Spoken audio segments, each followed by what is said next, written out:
आज का हमारा टॉपिक है लॉन्गिट्यूडनल स्ट्रेसेस। देखिए, हूप स्ट्रेस या सर्कमफ्रेंशियल स्ट्रेसेस पे मैंने ऑलरेडी एक वीडियो बना रखी है, ऊपर लिंक दे रहा हूं, वहां पे आप क्लिक करके देख सकते हैं। तो अभी हम समझने वाले हैं लॉन्गिट्यूडनल स्ट्रेसेस। लॉन्गिट्यूडनल स्ट्रेसेस क्या होते हैं, किस तरह से एक्ट करते हैं।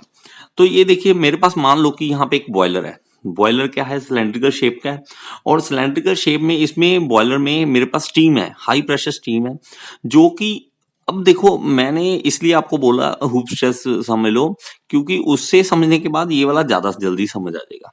ठीक है, तो दोनों तरफ से अब हूप स्ट्रेस जो था ना, वो जो बॉयलर था उसको सिलेंड्रिकल शेप को इस तरह ऊपर से काट रहा था, इस तरह इस सेक्शन में काट रहा था।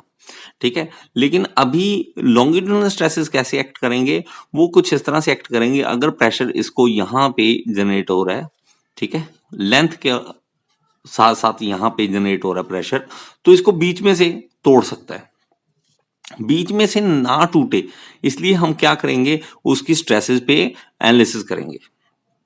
कितनी फोर्स लग रही है, किस तरह से है, कितना एरिया, ये सारा कुछ देखेंगे।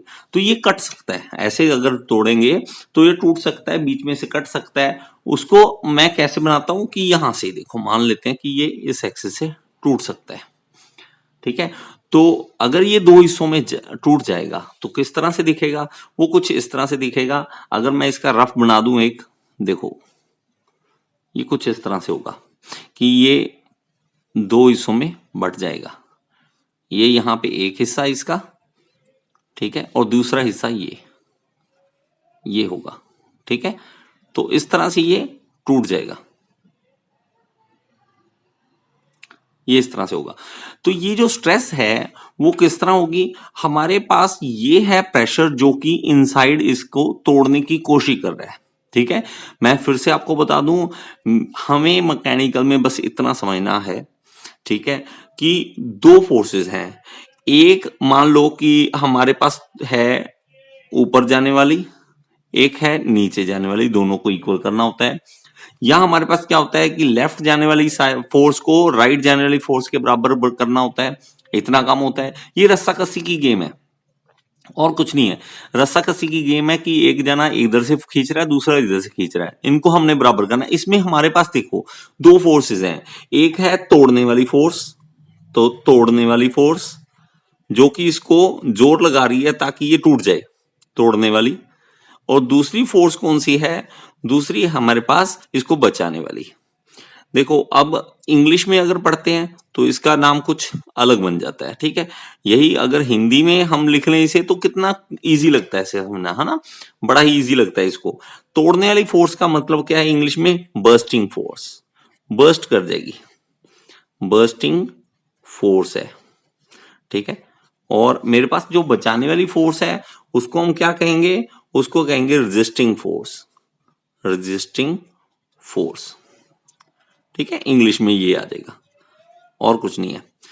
तो मेरे पास इन दोनों को अगर मैं बराबर कर दूं फोर्सेस को, तो हमारे पास क्या आ जाएगा, फॉर्मूला रिक्वायर्ड आ जाएगा।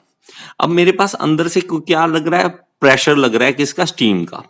तो देखो प्रेशर का फॉर्मूला क्या होता है, प्रेशर का फॉर्मूला हमारे पास होता है फोर्स पर यूनिट एरिया। तो एरिया को इस साइड ले आए तो प्रेशर इंटू एरिया क्या आ जाएगा, फोर्स। तो मतलब क्या है, फोर्स को कैसे लिख सकते हैं, प्रेशर इंटू एरिया। तो प्रेशर इंटू एरिया बन जाएगा यहां पे। ठीक है, इस साइड बन गया। अब लेकिन एरिया, देखो एरिया कौन सा ले, ये भी पता होना चाहिए। अब एरिया अगर नहीं पता तो कैसे करोगे, तो इसलिए हमारे पास देखो ये प्रेशर किस पे पड़ रहा है, तो अंदर से पड़ रहा है और लॉन्ग लेंथ के साथ साथ पड़ रहा है, इस लेंथ के। तो ये एक्चुअली ये सर्कुलर पार्ट है, जो ये देखो ये वाला सर्कुलर पार्ट है, इसके सारे पे यहाँ पे प्रेशर पड़ रहा है यहाँ पे। तो ये एरिया गोल है, गोल का एरिया क्या होता है, पाई बाय 4 डी स्क्वायर। तो हमारे पास ये फॉर्मूला आ जाएगा यहाँ पे, पाई बाय 4 डी स्क्वायर, ये हो गया। अब देखो रेजिस्टिंग फोर्स, अब रेजिस्टिंग फोर्स क्या है, जो इसको बचा रही है। जो बचाने वाली फोर्स है वो कहाँ एक्ट करेगी, यहाँ पे एक्ट करेगी, जितना जितना ये है यहाँ पे, समझ रहे, इस पे एक्ट करेगी, ये होगी। तो और रेजिस्टिंग फोर्स यहाँ पे अगर दिखाएं तो ये एक्चुअली बीच में से काटेगा ना, तो इस बीच में से काट देगा। तो ये इधर की ओर फोर्स लगा रहा है, तो ये इस तरह से दिखा सकते हैं हम कि रेजिस्टिंग फोर्स है यहाँ पे है मेरे पास, यहाँ पे रेजिस्टिंग फोर्स है। ठीक है, तो मेरे पास रेजिस्टिंग फोर्स जो होगी वो यहां पे होगी, यहां पे, तो उसको एक्चुअल में सही जो दिखाना है वो यहां पे दिखेगा।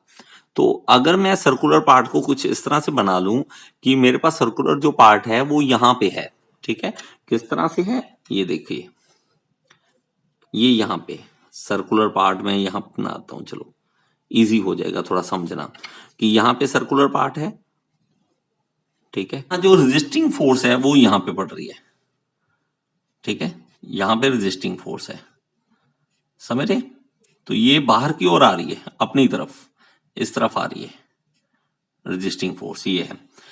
तो इसका हमें एरिया लेना पड़ेगा, कैसे, देखो हमें क्या करना है, हमें करना है फोर्स निकालना है। तो फोर्स निकालने के लिए क्या है, स्ट्रेस हमें पता है, स्ट्रेस का फॉर्मूला क्या होता है, स्ट्रेस होता है लोड पर यूनिट एरिया। तो एरिया अगर स्ट्रेस साइड ले जाए तो स्ट्रेस इंटू एरिया क्या बन जाएगा मेरे पास, लोड फोर्स।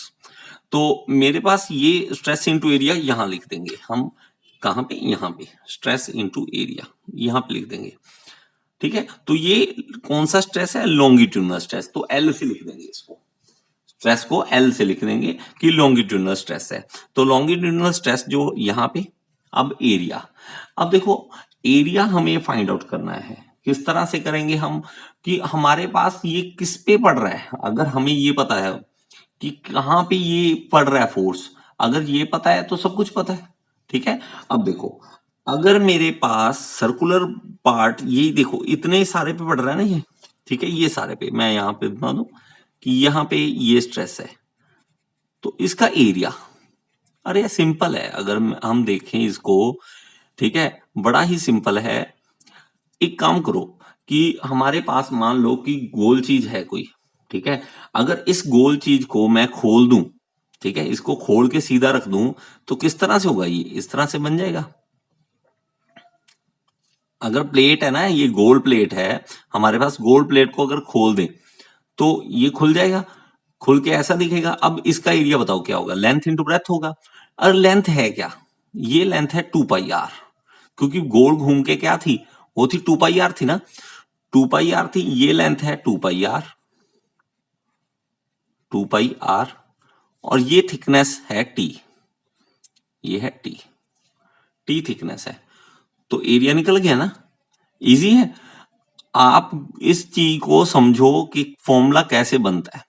आप ये सर्कुलर पार्ट को खोल दो, खोल के प्लेट सामने से ऐसे दिखेगी, दिखने पे हम क्या करेंगे कि उसका एरिया का फॉर्मूला इस तरह से ले लेंगे। तो हमारे पास ये फॉर्मूला बन जाएगा 2 पाई आर, आर अगर कैपिटल लिखना है तो आर कैपिटल, और हमारे पास टी इसकी थिकनेस। तो मेरे पास क्या बन गया, ये आर इंटू 2 क्या होगा, डी हो जाएगा ना, तो डी हो जाएगा। यहाँ पे डी सेम लिख लेते हैं, चलो आर यहाँ पे, अगर डी हमने यहाँ छोटा लिया तो यहाँ पे आर छोटा लेते हैं, आर कैपिटल स्मॉल ले लेते हैं। तो 2 इंटू आर, ये क्या बन जाएगा, डी बन जाएगा, तो ये बन जाएगा पाई डी इंटू टी, तो ये 2 खत्म हो जाएगा, 2 इंटू आर क्या होता है, डी। तो मेरे पास p into pi by 4 d square, ये चल ही रहा था यहां से, ठीक है, तो एक डी से एक डी कैंसिल हो रहा है, तो यहां से कैंसिल आउट हो जाएगा। हमारे पास फॉर्मूला यहाँ पे फाइनली निकालने के लिए एक और चीज यहां से कट रही है, पाई, जो चीज कट सकती है वहां पे काट दो।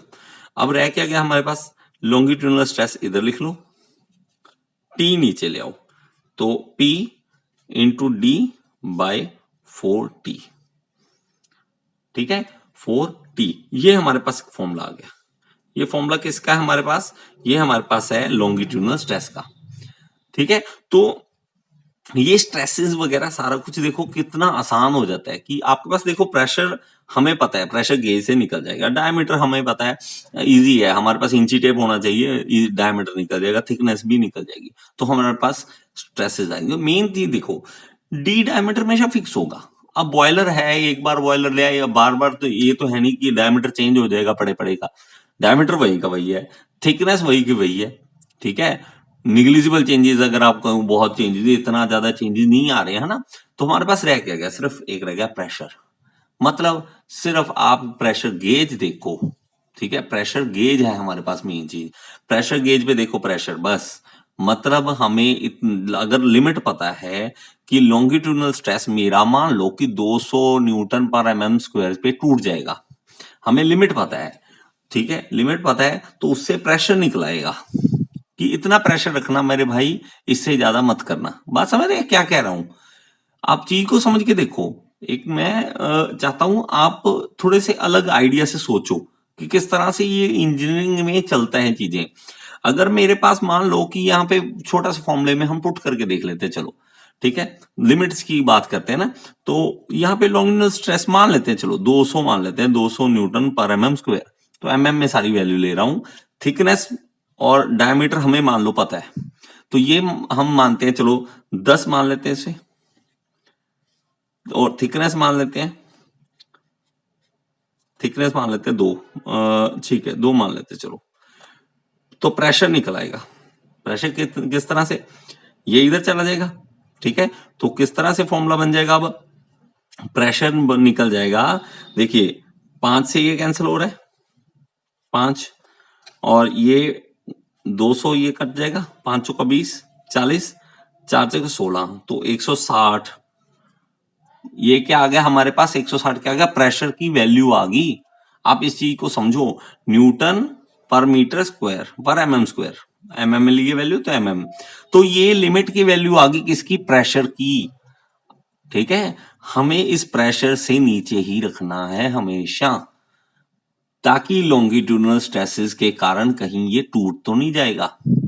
हमें अगर लिमिट पता है, तो ये लिमिट्स वगैरह कौन डिसाइड करेगा, ये सारा कुछ पहले हम टेस्टिंग करते हैं जो बॉयलर पे, तब तो हमें ये प्रेशर की वैल्यू दे दी कि मेरे भाई ये है प्रेशर की वैल्यू, क्योंकि इतना तेरा डायमीटर है, इतनी तेरी थिकनेस है, तो इससे ज्यादा मत करियो, अगर इससे ज्यादा करेगा तो तू फंसेगा। और बॉयलर का ब्लास्ट छोटा मोटा ब्लास्ट नहीं होता, ठीक है, हजारों जाने जाती हैं, बहुत लोग मर जाते हैं, तो ऐसा ना हो इसलिए हमें ये सारे प्रिकॉशंस करने पड़ते हैं। तो बार बार एक ही बात कहूंगा, आप मत समझो कि आप एक इंजीनियरिंग में पास होने के लिए पढ़ रहे हो। आपने हमेशा अपने आप को एक इस तरह से समझना है कि मैं लोगों की जान बचाने के लिए काम कर रहा हूं, ताकि मेरे कारण कभी कोई गलती के कारण, ठीक है, अभी तो हम नहीं पढ़ेंगे, ये चीजें नहीं पढ़ेंगे, लेकिन कल को यही जब सामने आएंगी चीजें और वहां पे गलती हुई तो प्रॉब्लम हो सकती है, ठीक है। तो ऐसा ना हो इसलिए पढ़ना है और चीजों को समझना है, इसलिए लॉन्गिट्यूडनल स्ट्रेसेस और हूप स्ट्रेसेस हमने पढ़ना है, ताकि हमारे पास अगर कोई चीज बन रही है तो हम उसको बना सकें, सही सेफ चीज बना सकें, ठीक है। अगर आपको समझ आया है तो आप कमेंट बॉक्स में मुझे बताएं कि आपको समझ आया या नहीं आया, ठीक है। नेक्स्ट वीडियो में फिर से मिलेंगे। Thank you so much.